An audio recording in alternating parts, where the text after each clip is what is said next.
வணக்கம், நான் ஜெயலட்சுமி.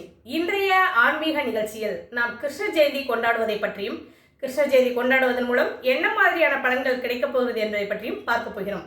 கிருஷ்ண ஜெயந்தி இந்த ஆண்டு ஆகஸ்ட் மாதம் 16ஆம் தேதி சனிக்கிழமை கொண்டாடப்பட உள்ளது. வழக்கமாக கிருஷ்ண ஜெயந்தி ஆவணி மாதம் ரோஹிணி நட்சத்திரத்தில் அஷ்டமி தேதியில் கொண்டாடப்படும். இந்த ஆண்டு ஆடி மாதத்திலேயே கிருஷ்ண ஜெயந்தி கடைசி தேதியில் வருகிறது. கண்ணனின் பிறப்பு அற்புதமானது. கண்ணன் சிறையில் நள்ளிரவு நேரத்தில் சிறைச்சாலையில் பிறந்தது அனைவருக்குமே தெரியும். கண்ணனின் பிறப்பு ஒரு தாய் வயிற்றில் பிறந்து இன்னொரு தாய் வளர்த்தார். கண்ணனின் பிறப்பு அசுரனை அழிப்பதற்காக, தாய்மாமனையே அழிப்பதற்காக 8வது அவதாரமாக கண்ணன் அவதரித்தார்.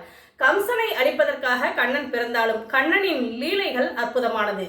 கண்ணனை நாம் ஏன் வணங்க வேண்டும், கிருஷ்ண ஜெயந்தியை நாம் ஏன் கொண்டாட வேண்டும் என்று பலருக்கும் தெரியாது. கிருஷ்ணனுக்கு பிடித்தமான பலகாரங்கள், இனிப்பு வகைகள், தட்டை, முறுக்கு, சீடை, கொழுக்கட்டை, அதிரசம் போன்றவைகளை படைத்து, கண்ணன் சிறு பிள்ளை அல்லவா, கண்ணனுக்கு பிடித்தமான தின்பண்டங்களை வைத்து, குறிப்பாக வெண்ணெய், அவள் படைத்து கண்ணனை நாம் வணங்குகிறோம். கண்ணன் சிறு பிள்ளை, தத்தி தத்தி தாவி தாவி நம்முடைய வீட்டிற்கு கண்ணன் வர வேண்டும் என்பதற்காக கண்ணனின் பாதங்களை கோலமாக இட்டு வீட்டிற்குள் வரவேற்கிறோம். கிருஷ்ண ஜெயந்தி என்று வரும் ஆகஸ்ட் 16ஆம் தேதி கொண்டாடப்பட உள்ளது. கண்ணனை நினைத்து வணங்கினால் நம் வீட்டிலும் கண்ணனைப் போலவே குட்டி கண்ணன்கள் பிறப்பார்கள் என்பது ஐதீகம். கண்ணனை வணங்குவோம். கண்ணனைப் போலவே நம்முடைய வீட்டு பிள்ளைகளையும் அலங்கரித்து நாம் கிருஷ்ண ஜெயந்தியை இந்த ஆண்டு கொண்டாடுவோம். நன்றி, வணக்கம்.